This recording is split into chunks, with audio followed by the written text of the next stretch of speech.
Dans cet épître de Paul aux Thessaloniciens. Aujourd'hui, nous allons commencer le chapitre 4. Alors, ça fait maintenant quelque temps que nous avons commencé cet épître où l'apôtre Paul rend grâce à Dieu pour ces chrétiens de Thessalonique. Il a fondé donc cette église lors de son second voyage missionnaire, après s'être passé par Philippe où ce geôlier a mis sa foi en Jésus-Christ, mais l'apôtre Paul s'est retrouvé en prison. Après, on l'a libéré, et donc il est allé à Thessalonique. Pendant plusieurs semaines, il a annoncé l'Évangile, et il a dû partir là encore précipitamment parce que les Juifs l'ont persécuté, et il a dû demander à Timothée de rester là pour encourager les chrétiens, les jeunes chrétiens dans la foi. Et donc, Timothée a retrouvé l'apôtre Paul alors qu'il était à Corinthe, et ça on le lit dans les Actes des Apôtres au chapitre 17, chapitre 18. Et donc Timothée a donné de bonnes nouvelles concernant la foi de ces chrétiens, comment ils persévéraient dans l'amour, comment ils étaient fermes dans leur espérance dans le Seigneur. Et l'apôtre Paul aussi était encouragé de voir que ces chrétiens étaient persécutés aussi à cause de leur foi, mais ils tenaient bon. Donc l'apôtre Paul remercie Dieu pour cela. Il parle aussi de quelle a été son attitude vis-à-vis de ces jeunes chrétiens lorsqu'il était avec eux, et il leur a fait part de son affection, c'est ce qu'on avait vu au chapitre 3, pour son affection pour eux. Alors, Timothée est revenu donc de Thessalonique avec ces bonnes nouvelles-là, et certainement aussi avec des questions que ces jeunes chrétiens se posaient. Comme vous et moi, nous pouvons nous poser des questions par rapport à la vie chrétienne, par rapport à les choses qui vont se passer après. Et donc, à partir de ce chapitre 4, ce sont des réponses que l'apôtre Paul va apporter au questionnement de ces Thessaloniciens. Et le premier point que nous allons voir aujourd'hui, et c'est de cela que l'apôtre Paul parle, il veut les encourager à progresser, aller de progrès en progrès dans la sanctification, dans la sainteté, avoir une vie sainte qui honore Dieu et progresser en cela. Puisque maintenant qu'ils sont chrétiens, ils ne peuvent plus vivre comme ils vivaient avant, et comme beaucoup étaient d'origine païenne, ils vivaient dans la débauche. Et donc, l'apôtre Paul leur expliquait qu'il fallait abandonner une vie qui n'honorait pas Dieu, et qu'ils devaient progresser dans la sainteté. Et alors, c'est ce que nous lisons dans ce chapitre 4. Nous allons juste lire les 8 premiers versets.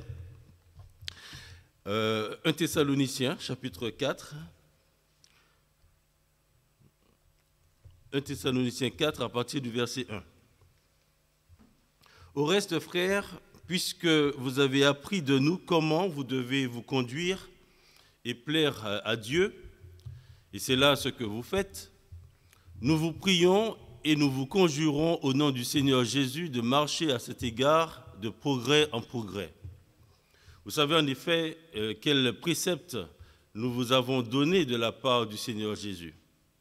Ce que Dieu veut, c'est votre sanctification, c'est que vous vous absteniez de la débauche, c'est que chacun de vous sache posséder son corps dans la sainteté et l'honnêteté, sans vous livrer à une convoitise passionnée, comme font les païens qui ne connaissent pas Dieu. C'est que personne n'use envers son frère de fraude et de cupidité dans les affaires, parce que le Seigneur tire vengeance de toutes ces choses, comme nous vous l'avons déjà dit et attesté. Car Dieu ne nous a pas appelés à l'impureté, mais à la sanctification. Celui donc qui rejette ces préceptes ne rejette pas un homme, mais Dieu, qui vous a aussi donné son Saint-Esprit. Amen. Voilà, donc l'apôtre Paul dit donc à ces chrétiens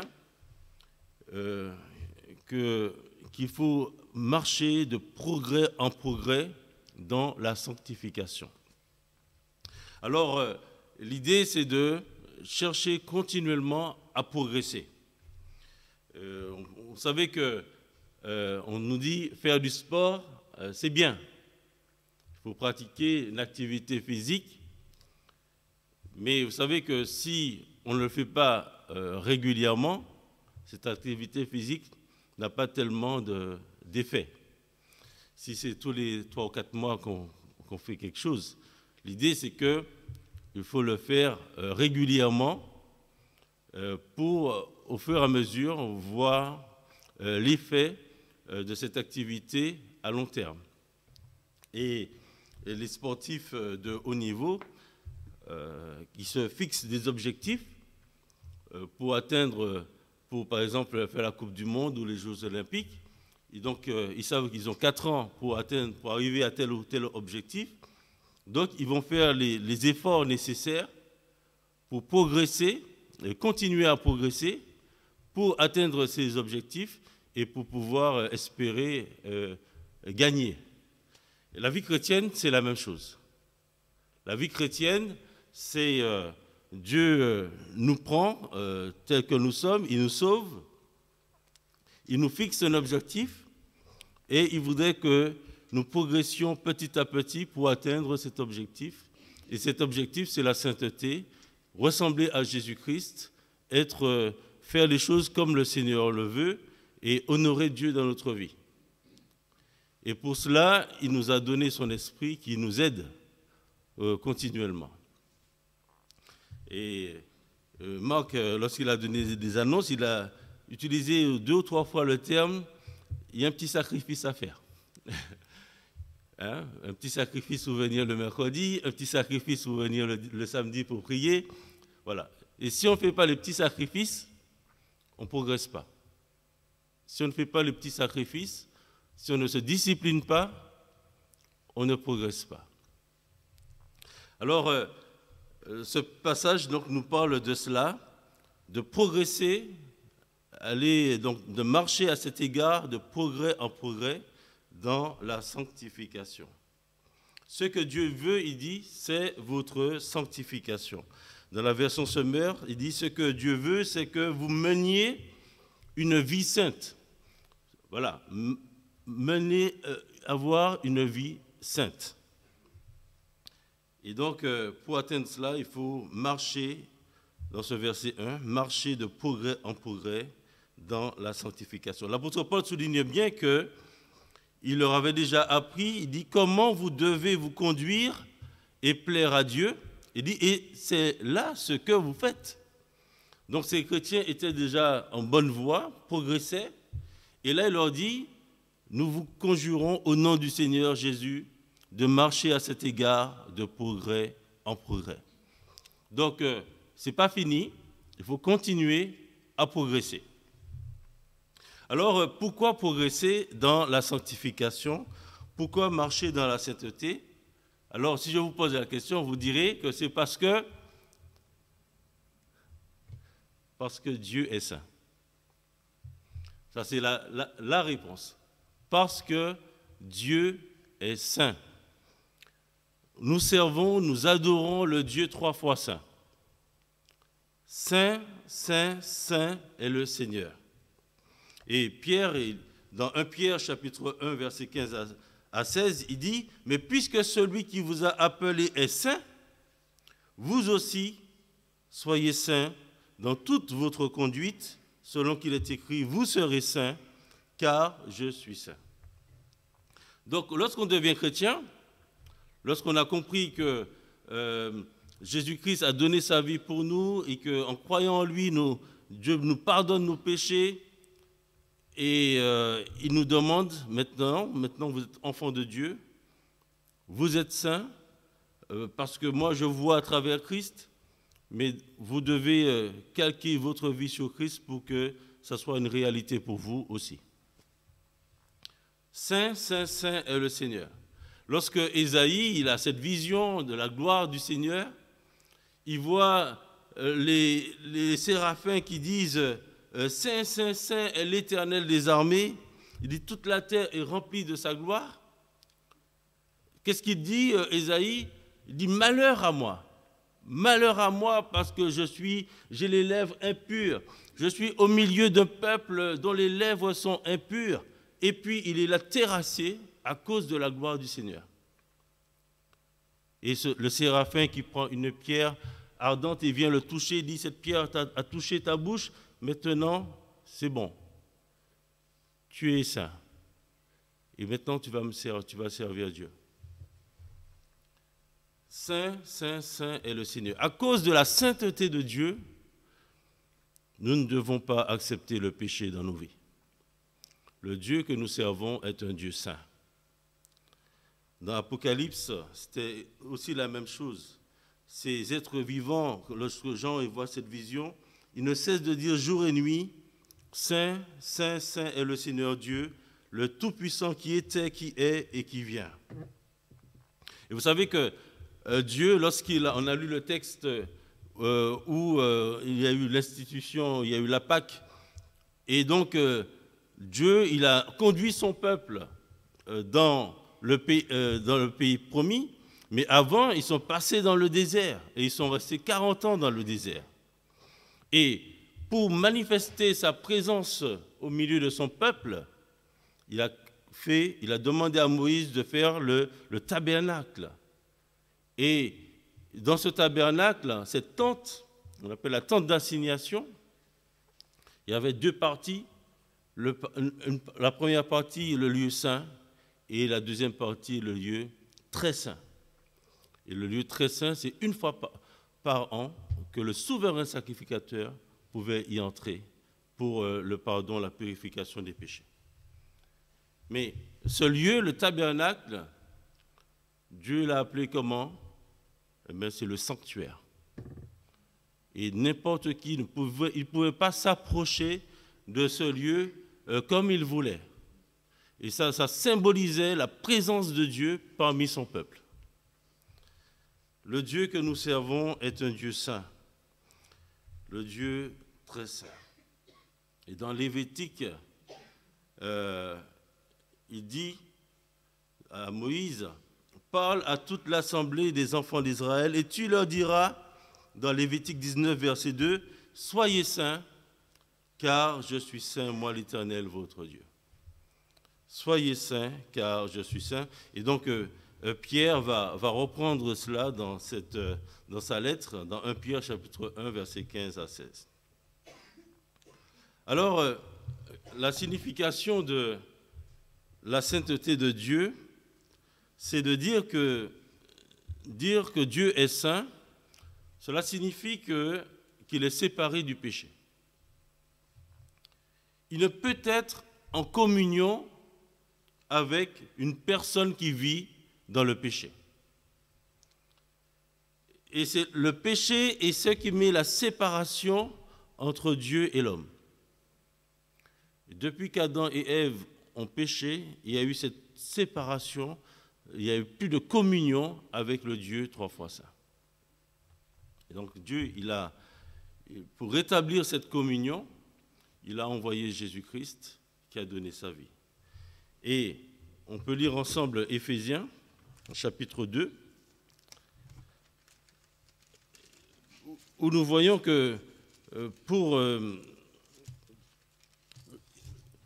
rétablir donc cette communion, et qu'est-ce que le sang de Jésus-Christ nous permet d'avoir, et la grâce du Seigneur, où dans ce texte, il rappelle donc aux chrétiens ce qu'ils étaient. Ils étaient morts à cause de leurs offenses et de leurs péchés, mais que Dieu, par grâce, les a sauvés.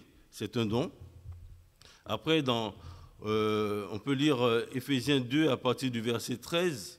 Il dit « Mais maintenant, en Jésus-Christ, vous qui étiez jadis éloignés, vous avez été rapprochés par le sang de Christ, car il est notre Père, lui qui des deux n'en a fait qu'un, et qui a renversé le mur de séparation, l'inimitié, Ayant anéanti par sa chair la loi des ordonnances dans ses prescriptions, il a voulu créer en lui-même avec les deux un seul homme nouveau en établissant la paix et les réconcilier avec Dieu, l'un et l'autre en un seul corps par la croix en détruisant par elle l'inimitié. Il est venu annoncer la paix à vous qui étiez loin et la paix à ceux qui étaient près, car par lui, les uns et les autres, nous avons accès auprès du Père dans un même esprit. Ainsi donc, vous n'êtes plus des étrangers ni des gens du dehors, mais vous êtes concitoyens des saints, gens de la maison de Dieu. Vous avez été édifiés sur le fondement des apôtres et des prophètes, Jésus-Christ lui-même étant la pierre angulaire. En lui, tout l'édifice bien coordonné s'élève pour être un temple saint dans le Seigneur. En lui, vous êtes aussi édifiés pour être une habitation de Dieu en esprit. Donc, grâce au sacrifice de Jésus, Dieu nous a rapprochés, réconciliés. Et donc là, il parle des Juifs et des non-Juifs, mais aussi nous sommes réconciliés avec Dieu le Père. Et grâce à cela, nous avons accès auprès du Père. Nous pouvons prier, nous pouvons nous approcher de lui avec assurance parce que Dieu nous voit au travers du sang de son Fils qui nous purifie de toute iniquité. Nous formons un temple saint, le temple où Dieu vient et il habite par son esprit. Donc nous ne pouvons pas dire que nous sommes en communion avec Dieu si nous vivons dans le péché.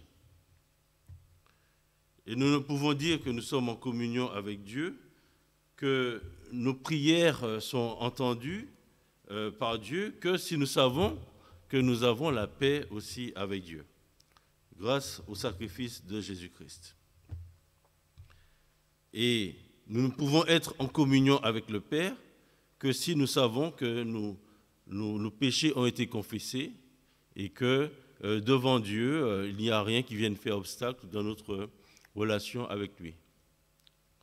Et donc, dans 1 Jean chapitre 1, versets 5 à 10, l'apôtre Jean dit cela clairement, que Dieu est lumière, il n'y a point en lui de ténèbres.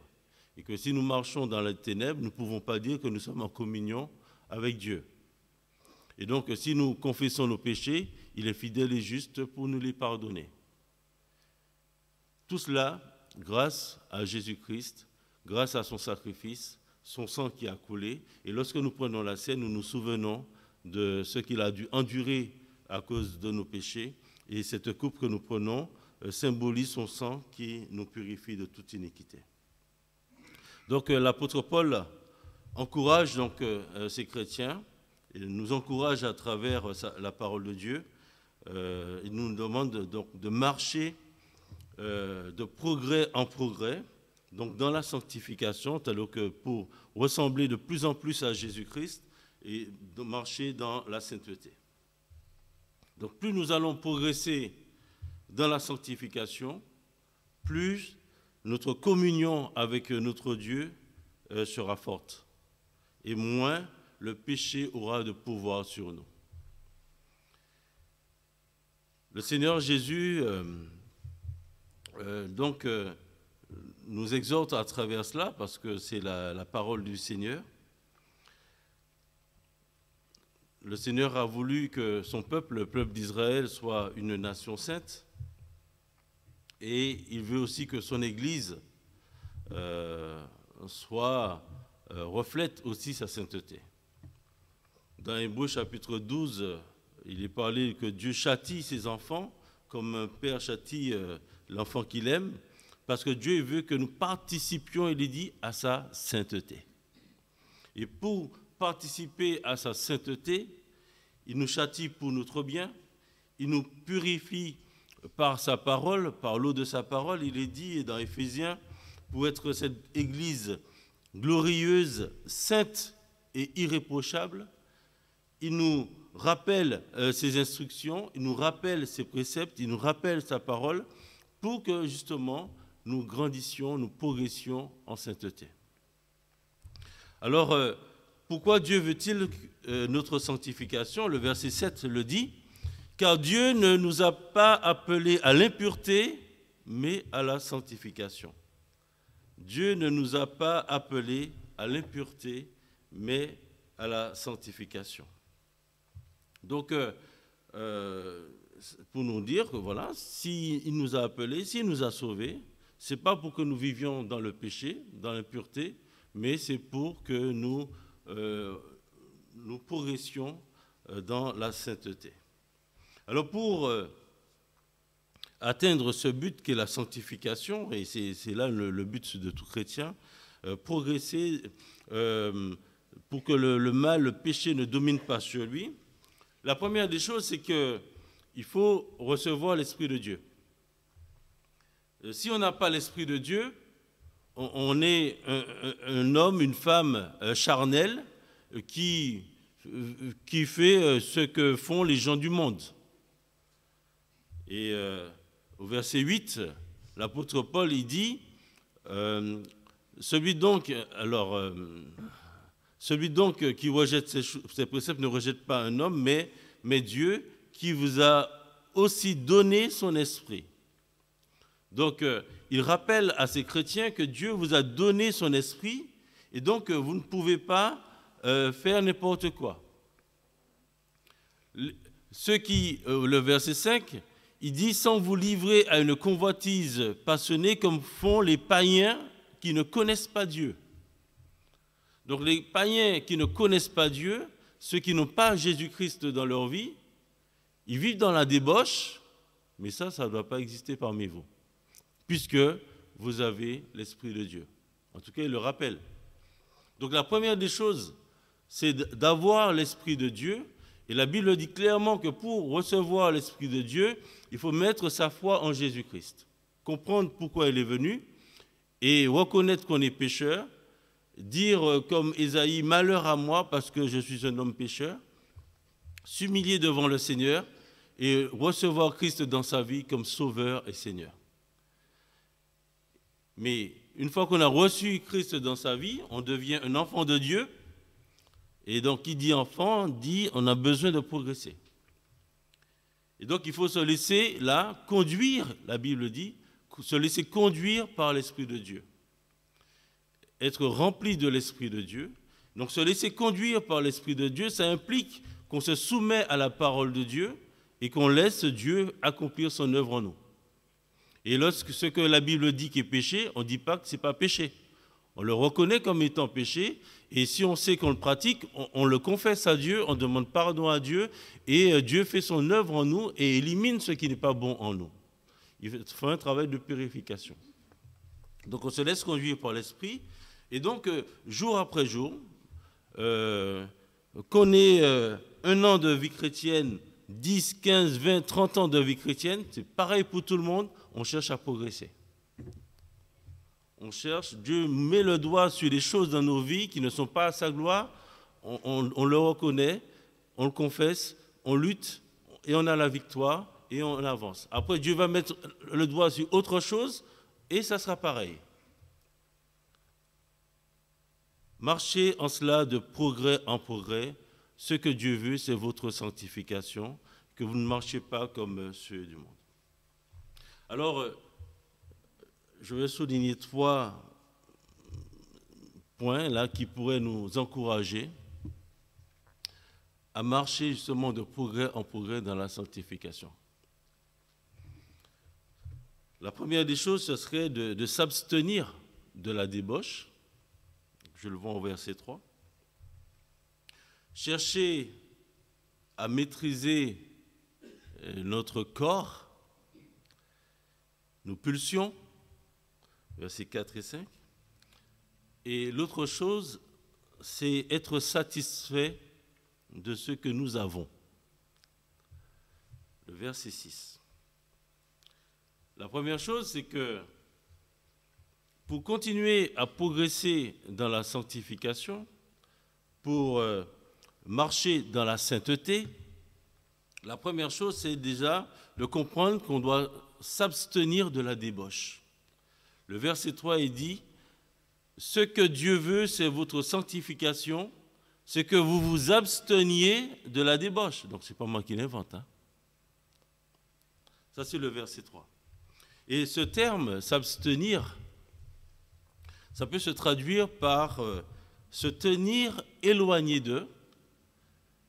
Ça peut se traduire par se retenir, se réfréner, se contenir. Se contenir.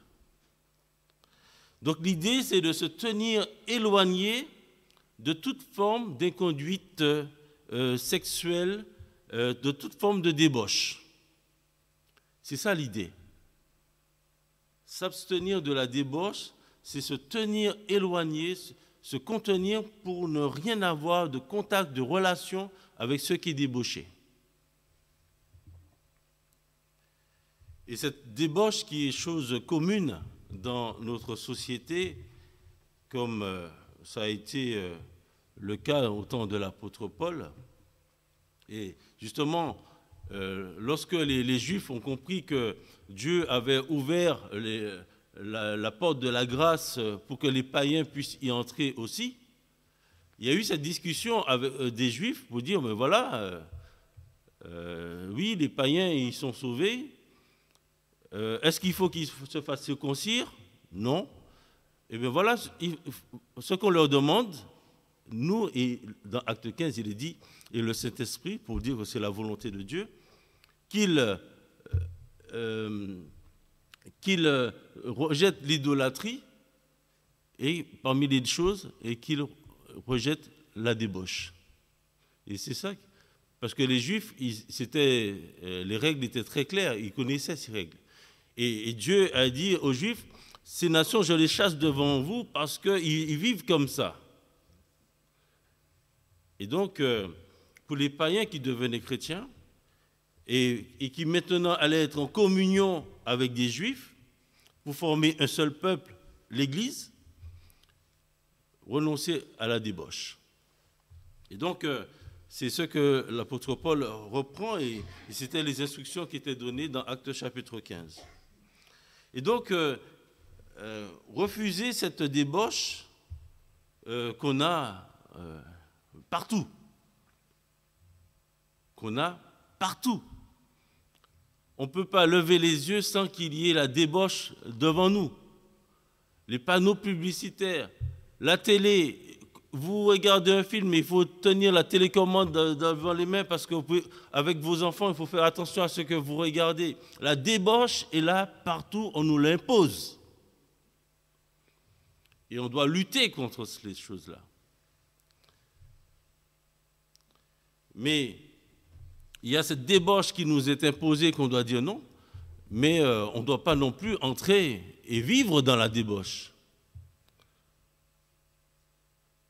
Et on voit que de plus en plus, les gens viennent à l'église et ils vivent dans la débauche. Parce qu'on vit sans être marié, on a des relations sexuelles avant mariage, etc., etc. Alors lorsqu'il dit de s'abstenir de la débauche, renoncer à ces choses, se tenir éloigné de ces choses-là.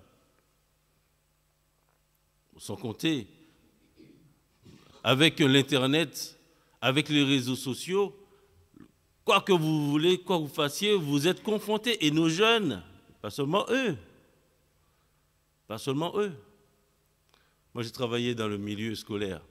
Les jeunes qui venaient me montrer, ils me disent, mais monsieur, voilà, on m'a montré ça. Et ils sont perturbés pendant... Les parents qui viennent me dire, mais voilà, mes enfants, ils ont vu ceci, ils ont vu cela, ils ne dorment pas la nuit à cause des images de débauche qu'ils voient à l'école. Qu'on leur met, ils sont sur leur portable. Nous sommes des jeunes aussi, hein. Donc, si je veux progresser dans ma vie, je dois comprendre que la débauche, je dois y renoncer. Je dois m'abstenir de ces choses. Et ce n'est pas parce que dans le monde, on le fait que je dois le faire aussi. Ce n'est pas parce que dans le monde, c'est normal qu'en tant que chrétien, je dois trouver cela normal. On renonce à la débauche. L'autre chose, c'est que pour aller un peu plus vite, chercher à maîtriser son corps. Le verset 4 et le verset 5, il dit, c'est que chacun de vous sache posséder son corps dans la sainteté et l'honnêteté, sans vous livrer à une convoitise passionnée, comme font les païens qui ne connaissent pas Dieu. Vous savez que en tant que chrétien, je disais qu'on a l'Esprit de Dieu, mais il faut se laisser conduire par l'Esprit de Dieu. Et l'un des résultats du fait d'être conduit par l'Esprit de Dieu, c'est ce que l'apôtre Paul dit dans Galates, chapitre 5, versets 22 et 23, c'est ce qu'on appelle le fruit de l'Esprit. L'amour, la joie, la paix, la patience, la bonté, la bienveillance. Et parmi ces fruits, il y a la maîtrise de soi. Le Saint-Esprit nous donne la force de nous maîtriser. La maîtrise de soi. Et donc, c'est ça qui va nous aider à résister à la tentation liée à tous ces désirs sexuels et aussi à la soif de posséder. Vouloir toujours plus. Ne pas se contenter de ce qu'on a, mais vouloir plus.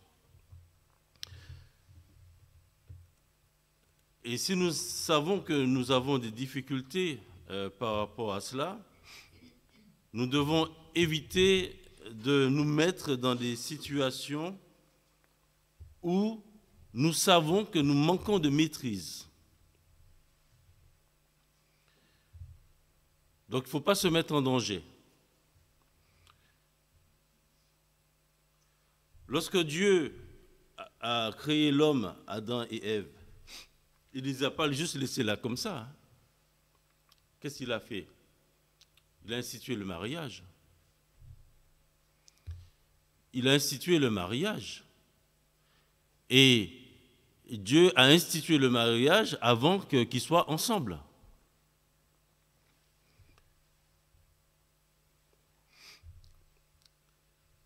Et dans 1 Corinthiens chapitre 7, l'apôtre Paul, il y a tout le chapitre où il traite de ce sujet, de la question du mariage, du célibat, et du fait de se maîtriser. Dieu nous a créés avec des besoins, avec des pulsions, il y a des bonnes choses, tout ça, c'est Dieu qui l'a créé, mais tout doit être utilisé dans un cadre. Et dans 1 Corinthiens chapitre 7, qu'est-ce qu'il dit? Que si on manque de maîtrise, eh bien, mariez-vous. Vaut mieux se marier que de brûler. 1 Corinthiens chapitre 7, il dit que vous êtes mariés pour qu'il n'y ait pas de problème, que chacun rende à l'autre, que l'un rende à son conjoint ce qu'il lui doit, pour que l'un ne tombe pas dans le péché, pour qu'il ne manque pas de maîtrise de soi et qu'il aille faire n'importe quoi, que chacun rende à l'autre ce qu'il lui doit. Il dit donc de ne se priver l'un de l'autre que de peur, il est dit que Satan ne nous tente en raison de notre manque de maîtrise. Donc là, il y a un danger aussi dans le couple. Concernant les célibataires ou les personnes non mariées, l'apôtre encourage à voir même l'avantage de sa condition, le fait de ne pas être marié ou d'être célibataire, parce qu'on peut plus se concentrer sur les choses de Dieu, plus servir Dieu, s'inquiéter des choses de Dieu.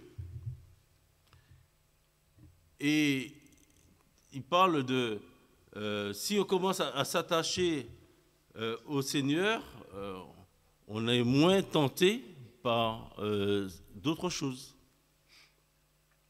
Mais si on commence à être oisif et on voit qu'on manque de maîtrise, il est dit qu'il est préférable qu'on se marie. Donc, dans Timothée, dans tout le chapitre 7, il est parlé de cela, pour montrer que le mariage, pour ne pas être dans la débauche, le mariage est ce que Dieu a voulu, a créé, a institué pour que l'homme et la femme puissent vivre dans l'harmonie, mais aussi dans la sainteté. Et si donc on n'est pas marié, que le Seigneur cherche la grâce de Dieu, la force que Dieu donne, et qu'il nous donne la force de faire preuve de maîtrise par rapport aux besoins qui sont tout à fait parfois légitimes. L'autre chose, au verset 6, pour continuer à progresser dans la sanctification, ce que je veux souligner là, c'est qu'il faut être satisfait de ce qu'on a.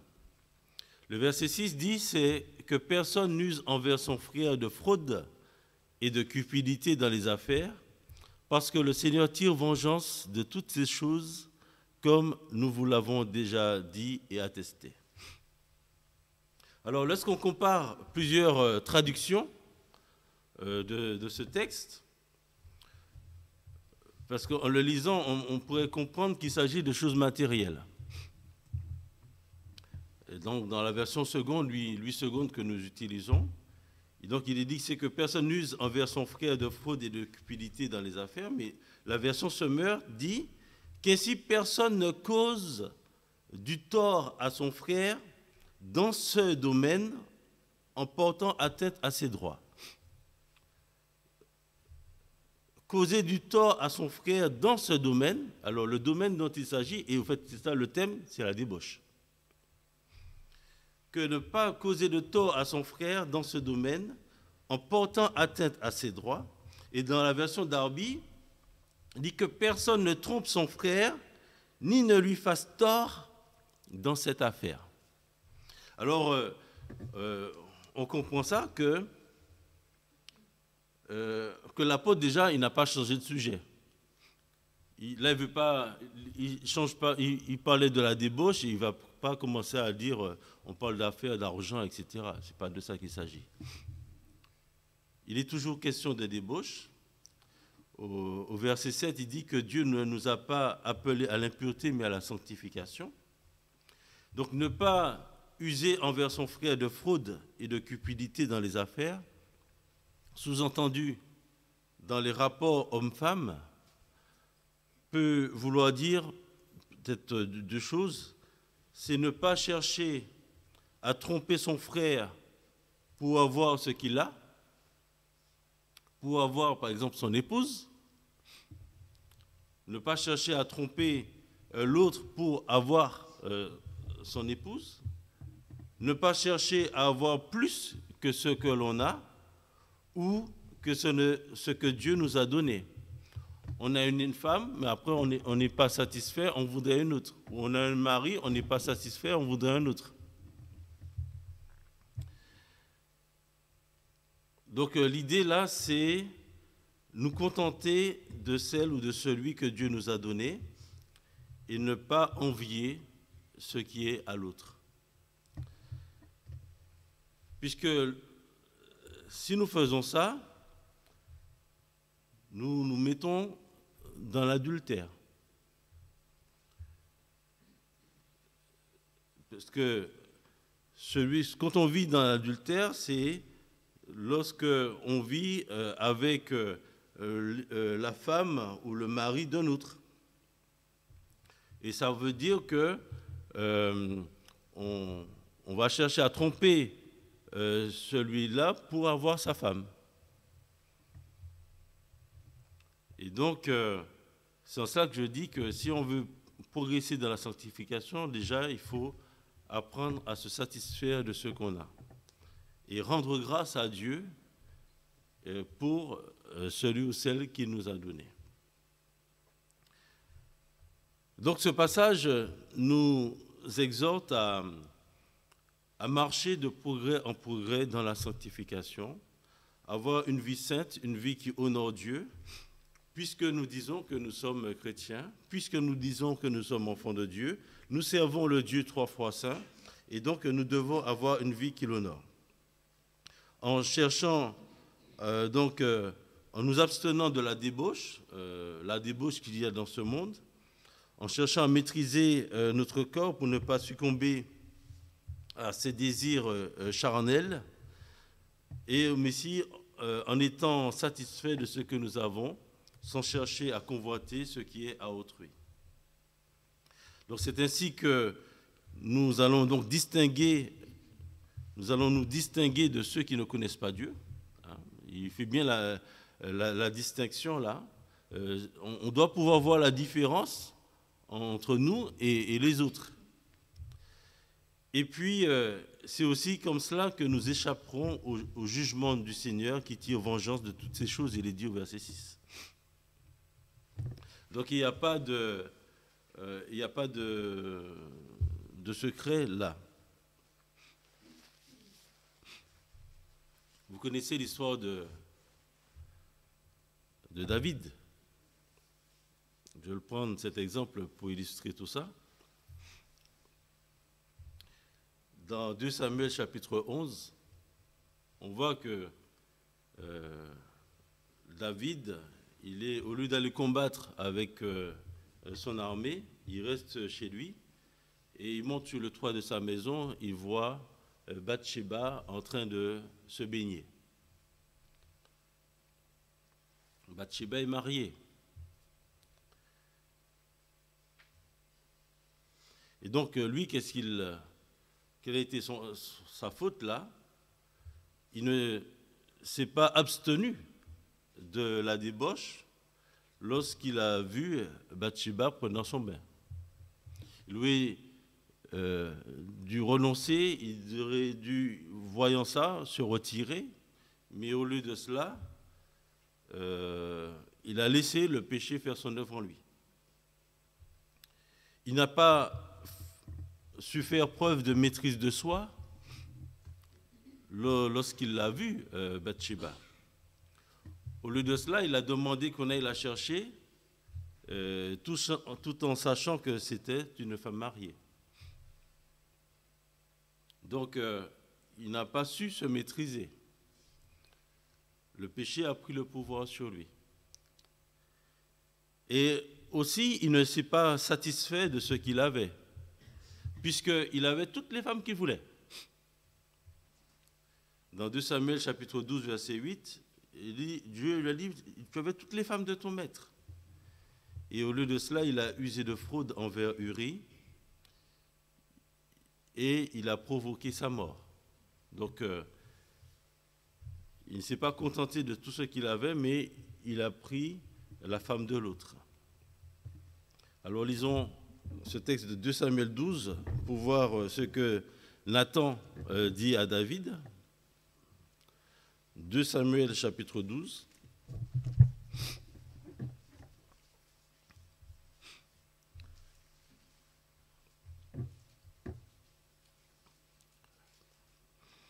On peut lire à partir du verset 9.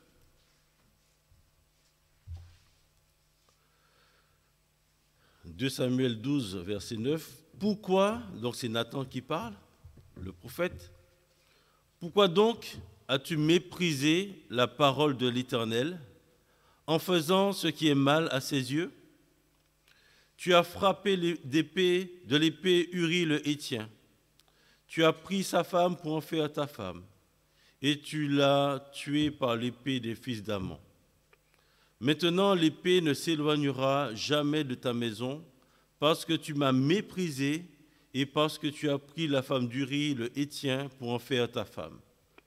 Ainsi parle l'Éternel. Voici, je vais faire sortir de ta maison le malheur contre toi, et je vais prendre sous tes yeux tes propres femmes pour les donner à un autre, qui couchera avec elles à la vue de ce soleil. Car tu as agi en secret, et moi, je ferai cela en présence de tout Israël et à la face du soleil. David dit à Nathan, j'ai péché contre l'Éternel. Et Nathan dit à David, l'Éternel pardonne ton péché, tu ne mourras point. Mais parce que tu as fait blasphémer les ennemis de l'Éternel, en commettant cette action, le fils qui t'est né mourra. Et donc David, il a reconnu son péché, il l'a confessé, et il a écrit ce psaume, le psaume 51, qu'on peut lire ensemble aussi.